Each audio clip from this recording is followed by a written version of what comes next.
10 წლეულების განმავლობაში მებრძოლ თვითმფრინავებსა და ბომბდამშენებს ჰაერიდან გასაშვები რაკეტების ტარებისა და გაშვების მხოლოდ ორი გზა ჰქონდათ. ან რაკეტები ბომბდამშენის ბომბების განყოფილებაში შიგნით იყო მოთავსებული, ან გარედან ფრთების ქვეშ პილონებზე იყო მიმაგრებული სპეციალური სამაგრებით.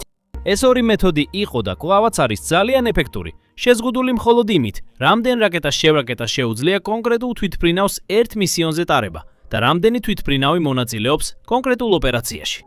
ეხლა აშშ-ում ეს ვითარება თავდაყირა დააყენა. პენტაგონმა მოიფიქრა გენიალური ახალი სისტემა, რომელიც მნიშვნელოვნად გაზრდის იმ თვითმფრინავების რაოდენობას, რომლებსაც შეუძლიათ ფრთოსანი რაკეტების გაშვება და ასევე გაზრდის რაკეტების რაოდენობას, რომელსაც ისინი ატარებენ. Rapid Dragon სისტემა. ეს ნამდვილად გარდამტეხ სისტემად გამოიყურება, განსაკუთრებით ინდო-წყნარი ოკეანის რეგიონში, სადაც აშშ აქტიურად ეძებს ახალ გზებს ჩინეთის საჰაერო თავდაცვების დასაძლებად და განეიტრალებისთვის. რაც კიდევ უფრო კარგია, Rapid Dragons არ სჭირდება ძვირადღირებული ახალი აღჭურვილობის შექმნა, ან არსებული ტექნოლოგიის სერიოზული მოდიფიკაცია. სინამდვილეში ეს იდეა იმდენად ლოგიკურია, რომ გიკვირს, რატომ არავის უფიქრია ეს აქამდე. აი რა ხდის Rapid Dragons ესეთ უნიკალურს და როგორ შეუძლია მას ძალთა ბალანსი შორეულ აღმოსავლეთში გადამწყვეტად აშშ-ის სასარგებლოდ შეცვალოს.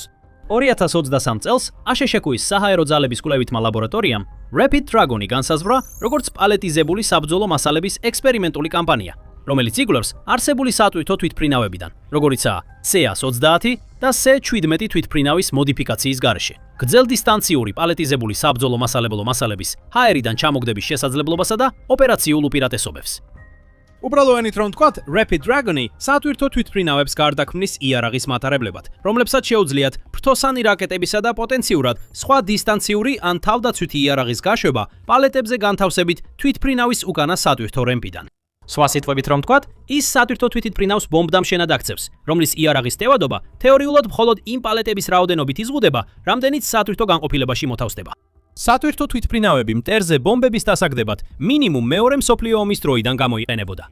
მაგალითად, ვარშავის დაბომბვის დროს 1940 წელს გერმანელები Ju-52 ტიპის სატვირთო თვითმფრინავებს დამხმარე ბომბდამშენებად იყენებდნენ. აშშ-მ დაიწყო C-130 ტიპის სატვირთო თვითმფრინავების გამოყენება Blue 82 Daisy Cutter-ის დასაგდებად ვიეტნამის ომის დროს და ამ ტექნიკას აგრძელებდა 1991 წლის ერაყის ომშიც. და ავღანეთში უფრო დიდი GBU-43B Moab ბომბებით. მაგრამ ესენი ბომბებია და არა რაკეტები. თვითმფრინავებს ბევრად უფრო ახლოს უნდა მიფრინავდნენ სამიზნეებთან, რომ ისინი ჩამოაგდონ, ვიდრე stand-off ტიპის საკრუიზო რაკეტების გაშვებისას. რისკები მისაღებია მაშინ, როცა მტერს, მაგალითად თალიბანს ავღანეთში, სუსტი საჰაერო თავდაცვა აქვს.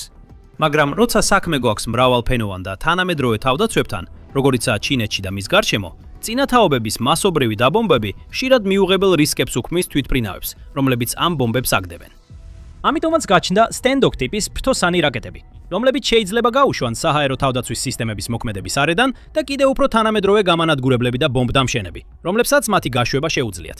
მაგრამ გაშვების შეზღუდული შესაძლებლობის პრობლემა კვლავ რჩება. ეხლა უბრალოდ ვერ გადმოაგდებ რაკეტებს სატრანსპორტო თვითმფრინავის ლუკიდან ისე, როგორც ამას გლაიდური ბომბებით აკეთებ.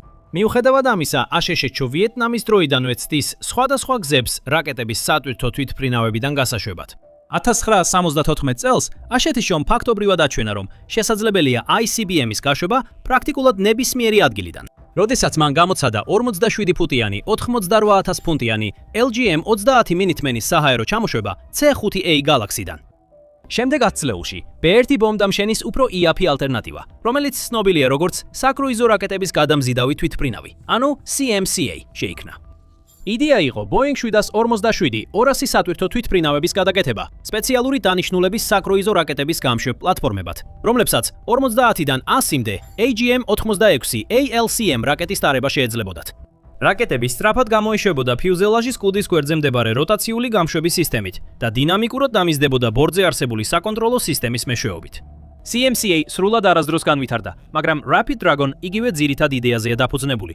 არსებული თვითმფრინავების დაბალ ფასად დისტანციური მოქმედების არსენალურ პლატფორმებად გადაკეთება. ძირითადი კონცეფცია, რომელმაც ეს შესაძლებელი გახადა, პირველად 2003 წელს შეისწავლეს საჰაერო ძალების ტექნოლოგიის ინსტიტუტის მაგისტრანტებმა, როდესაც მათ სატრანსპორტო თვითმფრინავების უკანა ნაწილი და რაკეტები პარაშუტიანი პლატების გამოყენებით გამოუშვეს. ეს იდეა კიდევ უფრო განვრცეს 2010-იან წლებში, რაც საბოლოოდ Rapid Dragon-ის შექმნით დასრულდა. პროგრამა პირველად 2019 წელს წარადგინეს და შემდგომში 2020-დან 2021 წლამდე ასაშექუშის საჰაერო ძალების განვითარების ჯგუფებისა და ინდუსტრიული პარტნიორების გუნდმა კიდევ უფრო განავითარა. 2021 წელს ნიუ-მექსიკოში White Sands-ის სარაკეტო პოლიგონზე ჩატარებულმა საწყისმა ტესტებმა დაადასტურა წარმომადგენელი რაკეტების გაშვება როგორც C-17A, ასევე ECG-ას 130SJ თვითმფრინავებიდან. 2021 წლის ბოლოსთვის კონცეფცია მზად იყო საბრძოლო სროლის ტესტისთვის. პირველ და საბოლოო ცოცხალის როლის ტესტზე, რომელიც დეკემბერს მექსიკის ყურეში ჩატარდა, შეიარაღებულმა Rapid Dragon-მა სამიზნის მონაცემები მიიღო ფრენის დროს დაშორებული მართვის პუნქტიდან MC-130J სატვირთო თვითმფრინავზე. შემდეგ ამ მონაცემების გამოყენებით, მან მიზანში ამოიღო შეიარაღებული AGM-ის 158B საჰაერო ზედაპირის კლასის შორი მოქმედების რაკეტა, ანუ JASSM რაკეტა, რომელიც ჰაერიდან ჩამოაგდეს და წარმატებით განახორციელა თავისი ტვირთის გაშვება, ცოცხალმა რაკეტამ კი საზღვაო სამიზნე გაანადგურა. თითქმის 1 წლის შემდეგ 2022 წლის ნოემბერში ევროპულ თეატრში პირველი ცოცხალი სროლა ჩატარდა. ჯაზემის ჰაერიდან ჩამოგდების დემონსტრაცია MCU-ას 130J-დან Rapid Dragon-ის პლატფორმაზე ჩატარდა ნორვეგიაში, უნდოიას კოსმოსურ საცდელ პოლიგონზე, Etrius 2022 სამხედრო წვრთნების ფარგლებში. და ახლა 2026 წელს ექსპერიმენტული ფაზა დასრულებულია და Rapid Dragon მზად არის მოქმედებისთვის. 2026 წლის აპრილში საჰაერო ძალების სიცოცხლის ციკლის მართვის ცენტრმა გამოაცხადა Dragon ქარტის შექმნა. ოფიციალური პროგრამა, რომლის მიზანია სატრანსპორტო თვითმფრინავების აღჭურვა, ეგრეთ წოდებული პალეტებზე განთავსებული საბრძოლო მასალებით. ეს ნიშნავს, რომ Rapid Dragon აღარ არის ექსპერიმენტი. ეხლა ეს ოფიციალური ოპერაციული აშეთეშოს სამხედრო პროგრამაა. ეს სტატუსი მნიშვნელოვანი ნაბიჯია და ხაზს უსვამს, რამდენად სერიოზულად ეკიდება აშეთეშოს სამხედრო ძალა Rapid Dragon ქარტის პროექტს. პროექტის ოფიციალური სტატუსი უზრუნველყოფს გრძელვადიან ბიუჯეტურ დაფინანსებას და ფორმალურ ინტეგრაციას მომავალი ძალების დაგეგმვაში. 2026 წლის მაისში პროგრამა გადავიდა ექსპერიმენტებიდან ოპერაციულ დანერგვაზე გადასვლის ფაზაში, ხოლო მისი დანერგვა 2027 წელს არის მოსალოდნელი, საშუალო დონის შეძენის სწრაფი დანერგვის გზით. მისი მუშაობის პრინციპი ტექნოლოგიურად განვითარებულია და ამავე დროს საოცრად მარტივი. Rapid Dragon გავს ჭკვიან ერთჯერად ბომბს აცავს 5-ის ფორმატში, რომელიც შეიცავს ინტერფეისს, რომელიც საშუალებას აძლევს სამიზნე ინფორმაციას გადაეცეს საბრძოლო მასალებს შორეული ცეცხლის მართვის ცენტრიდან. რაკეტები იტვირთება პალეტიზებულ გამშვებ მოდულებში, რომლებიც შემდეგ იტვირთება სატრანსპორტო თვითმფრინავებში. დატვირთვა ხორციელდება სტანდარტული ტვირთის დამუშავების სისტემებით, რომლებიც უკვე ფართოდ გამოიყენება საჰაერო მობილობის სარდლობის ფლოტში. უკანა რემპიდან გათავისუფლების შემდეგ პალეტი პარაშუტის ქვეშ სტაბილურდება, სანამ საჰაერო სივრცეში თანმიმდევრულად გამოუშვებს ფრთოსან რაკეტებს.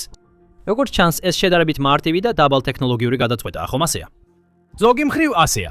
სისტემა იყენებს შეუცვლელ სტანდარტულ ამერიკულ სამხედრო სატვირთო თვითმფრინავებს და რაკეტების გაშვებას არ სჭირდება დამატებითი ეკიპაჟის უნარები, გარდა იმ უნარებისა, რაც საჭიროა ჩვეულებრივი ტვირთის ან ტექნიკის საჰაერო ჩამოშვებისთვის.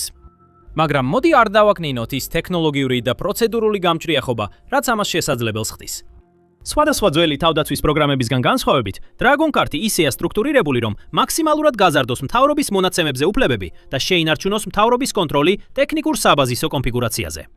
Kent Muelleris თქმით, რომელიც Dragon კარტის სისტემური ინჟინერიის პროგრამის მენეჯერი და პროგრამის არქიტექტორია, Dragon კარტი სიტყვასიტყვით ციფრულად დაბადებული ოცნების ახდენაა. ეს არის სისტემა, რომელიც მოდელზე დაფუძნებული სისტემური ინჟინერიის მოდელებში დაიბადა. მოდელზე დაფუძნებული სისტემური ინჟინერია, ანუ MBSE, მეთოდოლოგია, რომელიც რთული სისტემების განსაზღვრის, დიზაინისა და გადამოცემებისთვის დოკუმენტების ნაცვლად ფორმალურ მოდელებს იყენებს. ეს წარმოადგენს ფუნდამენტურ ცვლილებას იმაში, თუ როგორ აფიქსირებენ და გადასცემენ საინჟინრო ორგანიზაციები სისტემის მოთხოვნებს, არქიტექტურასა და ქცევას. დოკუმენტებზე დაყრდნობის ნაცვლად MBSE იყენებს ინტეგრირებულ, მანქანისთვის წაკითხვად მოდელებს, როგორც ერთადერთ სანდო წყაროს. როგორ ვრცელდება ეს Dragon კარტზე? როგორც მიულერმა ახსნა, რადგან ჩვენ ვფლობთ ინჟინერიას, თუ ახალ ტვირთს სჭირდება გაშვების მოდული, რომელიც ოდნავ გრძელია, უბრალოდ ვქმნით მის მოდელს, ვაკეთებთ დატვირთვის გზის ანალიზს და ამ მოდელს უგზავნით ჩვენს მწარმოებელ მომწოდებლებს. ასე რომ უკვე დამტკიცებული არსებული ტექნოლოგიების ახალი გზებით, აწყობით და ციფრული არქიტექტურის მკაცრი კონტროლით, პროგრამის ოფისმა აღმოფხვრა ტრადიციული ბარიერები, რაც სწრაფ მასშტაბირებასა და მომავალ განახლებებს შესაძლებელს ხდის. გარდა ამისა, ეს მოდულური სწრაფი iterაციის სისტემა უკვე პრაქტიკაში დადასტურდა. ტესტებში განთავსების ყუთების ზომა კონფიგურირებადი იყო და მერყეობდა 4-დან 45 AGM-188B, JASSM-ER, ან გრძელი რადიუსის ფრთოსანი რაკეტამდე. მაგრამ ეს სულაც არ არის ერთადერთი რაკეტა, რომლის განთავსებაც Rapid Dragons, Dragon Cards აქვს განზრახული. გრძელვადიან პერსპექტივაში AFL-CMC-ის მიხედვით, პროგრამის ოფისი ცდილობს საბრძოლო სივრცის გამარტივებას ერთი საერთო ჰაერი ზედაპირი კლასის საბრძოლო საშუალების შექმნით, რომელიც იქნება ხელმისაწვდომი, ადაპტირებადი და ექნება მნიშვნელოვანი დისტანციური მოქმედების რადიუსი. ეხლა ამ რაკეტის დიზაინი უნდა იძლეოდეს საშუალებას, რომ ის განთავსდეს როგორც პალეტიზებული, ასევე ჩამოკიდებული გაშვების კონფიგურაციებიდან. მაგრამ სანამ ეს დიზაინი საბოლოოდ იქნება მიწოდებული, Rapid Dragon Card-ის სისტემა შექმნილია სხვადასხვა არსებული ფრთოსანი რაკეტებისა და რამდენიმე ახალი რაკეტის გასაშვებად. პალეტიზებული გაშვების სისტემა შექმნა და ააშენა Lockheed Martin-მა, რათა გადაეტანა და გაეშვა მისი თვითგანვითარებული JASSM-ის რამდენიმე ვარიანტი. ეს მოიცავს ზემოთხსენებულ AGM-158B JASSM ER-ს ფარულ ფრთოსან რაკეტას, ხმელეთის სამიზნეების დასარტყმელად, რომლის მოქმედების რადიუსი 575 მილია და მის BB2 ვარიანტს, რომელსაც გააჩნია გაუმჯობესებული ფარულობა და ელექტრონულ ომთან გამძლეობა. ასევე მოიცავს AGM-158 CLRA-LRASM-ს, ანუ გრძელდისტანციურ ანტისაზღვაო რაკეტას, რომელსაც მსგავსი მოქმედების რადიუსი აქვს. მას აქვს უფრო თანამედროვე სამიზნეზე დამიზნების სისტემა, რომელიც სპეციალურად საზღვაო ბრძოლებისთვისაა შექმნილი, და ასევე მომავალი JASSM XR, რომელსაც 1000 მილის მოქმედების რადიუსი ექნება. თუმცა მიუხედავად იმისა, რამდენად ეფექტურია ეს იარაღები, ისინი ასევე უკიდურესად ძვირია და მათი წარმოება დიდ დროს მოითხოვს. სულ უნდა დამზადდეს დაახლოებით 3232 ერთეული JASSM ER-ის B ვერსიის. შეკვეთები მიღებულია როგორც აშშ-დან, ასევე იაპონიიდან, ნიდერლანდებიდან, პოლონეთიდან, ფინეთიდან და ავსტრალიიდან. ერთეულის ღირებულება განსხვავდება წარმოების პარტიის მიხედვით და მერყეობს 1 მილიონიდან 1,6 მილიონ დოლარამდე თითოეულზე. ეს ზედაზღვარი ასევე ჩვეულებრივ შეესაბამება განახლებული BB2 ვერსიის ღირებულებას, რომლის საერთო წარმოება შეადგენს 4656 ერთეულს. C ვერსია, ანუ LR-LRASM ანტისაზღვაო რაკეტა, მნიშვნელოვნად უფრო ძვირია. მისი დამატებითი ავტონომიური სამიზნის ამოცნობის, IRRF ძებნის სისტემებისა და მონაცემთა ბმულების გამო. ერთეულის ღირებულება შეიძლება მიაღწიოს $3,500,000 ერთეულზე. რედადგანის ჯერ კიდევ განვითარების ეტაპზეა, XR-ის საერთო წარმოება და ერთეულის ღირებულება ჯერ უცნობია. მაგრამ ღირებულებაზე უფრო დიდი პრობლემა არსებობს: წარმოების ტემპი. ამჟამინდელი ტემპი ყველა ვერსიის ტემპი ყველა ვერსიისთვის წელიწადში 400-დან 500-მდე ერთეულს შეადგენს. 2022 წელს გაიხსნა ახალი 225,000 კვადრატული ფუტის საწარმოო ობიექტი, რათა წარმოება წელიწადში დაახლოებით 1000 ერთეულამდე გაზრდილიყო. ავტომატიზებული პროცესების, როგორიცაა რობოტული საღებავის ხაზები და თანამედროვე ტესტირება, წყალობით. პრობლემა ისაა, რომ აშშ-ში შეუძლია ეს რაოდენობა ძალიან სწრაფად გამოიყენოს. ოპერაცია ეპიკური რისხვის ფარგლებში ირანის წინააღმდეგ განხორციელებული 4 კვირის აქტიური დაბომბვის პერიოდში შეფასებით აშშ-მ ეს რაოდენობა ამოწურა. მისი ზუსტი დარტყმის რაკეტების მარაგის 45%, THAAD-ის გადამჭრელი რაკეტების ნახევარი, Patriot-ის საჰაერო თავდაცვის რაკეტების მარაგის თითქმის ნახევარი, დაახლოებით 30%, Tomahawk-ების და 20%-ზე მეტი შორი მანძილის JASSM-ების. ამ მარაგების შევსებას წლები დასჭირდება, თუნდაც გაზრდილი წარმოების ტემპით. პენტაგონის შიდა შეფასებები უკვე განგაშტეხს, რომ მოკლევადაში არსებობს საფრთხე, რომ საბრძოლო მასალა ამოიწურება. თუ სპარსეთის ყურეში ომი კვლავ გაღვივდება ხანგრძლივი პერიოდის განმავლობაში, ან აშერეშკიდო დამატებით კონფლიქტებში გაეხვევა, მაგალითად ტაივანში, პრობლემა შეიძლება კიდევ უფრო სწრაფად გამწვავდეს. ეხლა თუ ყოველდღიური სიახლეები და სიღრმისეული ანალიზები ყველაზე მნიშვნელოვან სამხედრო და გეოპოლიტიკურ მოვლენებზე თქვენთვის საინტერესოა, აუცილებლად გამოიწერეთ არხი. Military show-ზე იპოვით YouTube-ზე ერთ-ერთ ყველაზე დეტალურ, ზუსტ და ღრმა სამხედრო კონტენტს. Rapid Dragon უდავოდ გაზრდის იმ რაკეტების რაოდენობას, რომელსაც აშშ-ში ერთმანეთის მიყოლებით შეძლებს განათავსოს. FOC-2 რეპტორი საჰაერო ბრძოლებში 8 რაკეტას ატარებს, 6 AIM-120 Abrams და 2 AIM-9 Sidewinders. F-35 Lightning 2. მაქსიმალური შეუმჩნევლობის რეჟიმში შიგნით 4 AIM-120 Abrams საჰაერო რაკეტას ატარებს. ახალი Sidekicks საგედი შიგნით Abrams რაკეტების რაოდენობას 6-მდე გაზრდის, მაგრამ მოკლე დისტანციის იარაღები, როგორიცაა Sidewinder-ი, უნდა დამონტაჟდეს გარე ფრთის საკიდებზე, რაც თვითმფრინავის რადარისგან დამალვის შესაძლებლობას ანციდებს. 52 Stratofortress-ი შეუძლია ატაროს მაქსიმუმ 20-მდე JASSM-ის ფრთოსანი რაკეტა, 8 შიგნით და 12 გარეთ. ან 24 JASSM ER, ან LRASM შიგნით. მისი გარეთ ტვირთამწეობის შესაძლებლობა ახდება, რათა კიდევ უფრო მძიმე ტვირთების გადატანა შეძლოს. PRTB Lancers შიგნით შეუძლია ატაროს 24 JASSM ER, ან LRASM ფრთოსანი რაკეტა. მაგრამ ახალი გარე პილონების დამატებით მისი საერთო ტევადობა შეიძლება გაიზარდოს 36 რაკეტამდე. ეს მართლაც შთამბეჭდავი ცეცხლის ძალაა. მაგრამ აი მთავარი პრობლემა. ჯაზე მითახჭურვილი ბომბდამშენებიდან ASHS-ს მხოლოდ 75 B-52 და 45-ან 46 B-1 ბელანსერი ჰყავს აქტიურ სამსახურში. ეხლა ფაქტობრივად Rapid Dragon Kart-ის პროექტი ნიშნულოვნად გაზრდის ამ რაოდენობას, რადგან ასობით სატვირთო ტრანსპორტის თვითმფრინავს დამხმარე ბომბდამშენებად გადააქცევს. ASHS-ს აქვს სატვირთო თვითმფრინავების უზარმაზარი ფლოტი, მათ შორის 222 C-17I Globemaster-ი, 351 C-130J Super Hercules-ი, 126 C-130H Hercules-ი, 57 MC-130J და 39 HC-130J. ყველა ეს თვითმფრინავი შეიძლება გადაიქცეს ბომბდამშენად, უბრალოდ ჩვეულებრივი ტვირთის ნაცვლად, Dragon Kart-ის პლატფორმების ჩათორმებით ჩატვირთვით. ASHS-ს ასევე ყავს 52 C5M Super Galaxy ექსპლუატაციაში. თუმცა მათი დარჩენილი ექსპლუატაციის საათების შეანთების შემცირების გამო ისინი სავარაუდოდ სტრატეგიული სატრანსპორტო მისიებისთვის იქნება შენახული და არა ბომბდამშენებად გამოყენებული. ეს სატვირთო თვითმფრინავები მნიშვნელოვნად გაზრდიან ერთ მრავალ თვითმფრინავიან მისიაში განთავსებული რაკეტების რაოდენობას. C-130 შეუძლია 2 Rapid Dragon-ის პლატას გამოყენებით 3-დან 620-დან 1180-მდე მილამდე უსაფრთხო მანძილზე. გაუშვას 12 JASSM-ის ტიპის ფრთოსანი რაკეტა.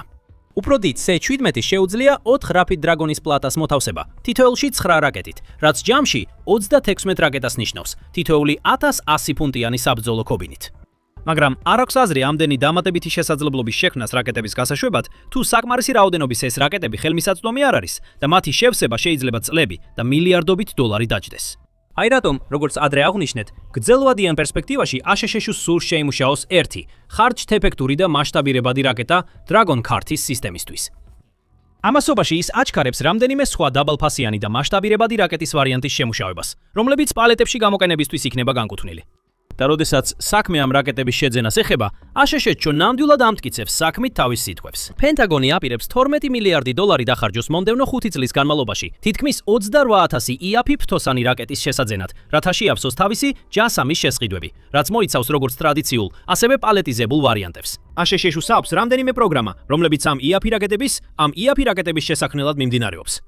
Dragon Kart-ის პროექტის ფარგლებში AFL-CMC-მა კონკრეტულად გამოყო ხელმისაწვდომი მასობრივი საბრძოლო მასალების ოჯახი, ანუ FAM, რომელიც შემუშავებულია Extended Range Attack Munitions, ანუ ERAM ინიციატივის ფარგლებში, როგორც Dragon Kart-ის მომავალი განთავსებისთვის სასურველი რაკეტების ოჯახი. კერძოდ, 2026 წლის მაისში პენტაგონმა დაიწყო IAP კონტეინერიზებული რაკეტების, ანუ LCCM პროგრამა თავდაცვის მწარმოებლებთან, Anduril-თან, Coaspire-თან, Lidor-თან და Zone 5-თან ერთად. ამავე დროს ის კასტილიანთან ერთად იმუშავებს IAP ჰიპერსონიკული გადაწყვეტილებების მასშტაბირებაზე. სულ პენტაგონი აპირებს 3 წლის განმავლობაში პროგრამის ფარგლებში 10000 რაკეტის შეძენას. ეს უზარმაზარი ამოცანაა. მაგრამ რა ტიპის რაკეტებს უნდა ველოდოთ LCCM-ში?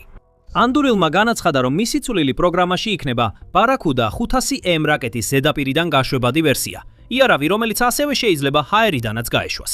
რაკეტას აქვს მითითებული დატვირთვის ტევადობა 100 ფუნტამდე და ჰაერიდან გაშვების შემთხვევაში მაქსიმალური სიშორე 500 მილამდე. კომპანია აცხადებს, რომ მომდევნო 3 წლის განმავლობაში ყოველწლიურად მინიმუმ 1000 ასეთი იარაღს მიაწვდის ASHS-ს სამხედრო ძალებს. Lidor-ი აცხადებს, რომ მიაწვდის LCCM-ის დიზაინს, რომელიც ეფუძნება მის მიერ უკვე შესრულებულ სამუშაოებს ჰაერიდან გასაშვებ AGM-190A მცირე საკრუიზო რაკეტაზე SCM, რომელიც ასევე ცნობილია როგორც შავი ისარი. საწმისად, ASHS-ს სპეციალური ოპერაციების სარდლობისთვის შემუშავებული რაკეტა ატარებს დაახლოებით 200 ფუნტიან საბრძოლო ნაწილს და ტესტირებისას გადააჭარბა 400 საზღვაო მილის მანძილს. კომპანია გეგმავს, რომ ახალი ჩარჩო შეთანხმების ფარგლებში 3000 ასეთი ერთეული მიაწოდოს. ჯერ უცნობია, საბოლოოდ რომელი დიზაინებს მიაწვდიან Coaspire და Zone 5, მაგრამ დიდი ალბათობით ეს იქნება იმ რაკეტების მოდიფიკაციები, რომლებიც კომპანიამ უკვე შეიმუშავა ERAM პროგრამისთვის. და ეს საკმაოდ საინტერესო პერსპექტივას გავს. Coaspire-ის ERAM-ის დიზაინი ეწოდება სწრაფად ადაპტირებადი ხელმისაწვდომი საკრუიზო რაკეტა, ანუ Raycam. ეს არის მოდულური დაბალფასიანი საკრუიზო რაკეტა, რომელიც იყენებს სამგანზომილებიან ბეჭდვას ხარჯების შესამცირებლად და წარმოების სწრაფად გასაზრდელად. ER ანუ გაზრდილი მოქმედების რადიუსის ვარიანტს, როგორც იუწყებიან, აქვს 1000 მილისზე მეტი სიშორე. რუსტი დაგერი თითქოს უკრაინისთვის მიწოდების მიზნით აშენდა, მაგრამ შემდეგში მას შიდა დანიშნულება მიეცა ერამ პროგრამის ფარგლებში. იგი როგორც ცნობილია, 150-დან 280 მილამდე სიშორეს ფარავს. აქვს 500 ფუნტის კლასის სასარგებლო დატვირთვა და აფეთქებით ფრაგმენტული საბრძოლო ნაწილი, რომელსაც გარკვეული შეღწევადობის უნარი გააჩნია. რაც შეეხება ბიუჯეტის წინადადებაში ნახსენებ ჰიპერბგერითი ვარიანტების დაბალი ხარჯებით მასშტაბურ წარმოებას, კასტილიანი აწარმოებს დაბალღირებულებიან ჰიპერბგერით რაკეტას Blackbirds. ზუსტი მახასიათებლების ბევრი დეტალი არ გამჟღავნებულა, მაგრამ ზოგიერთი მათგანის განსაზღვრა ოფიციალური ჩანაწერებიდან შეგვიძლია.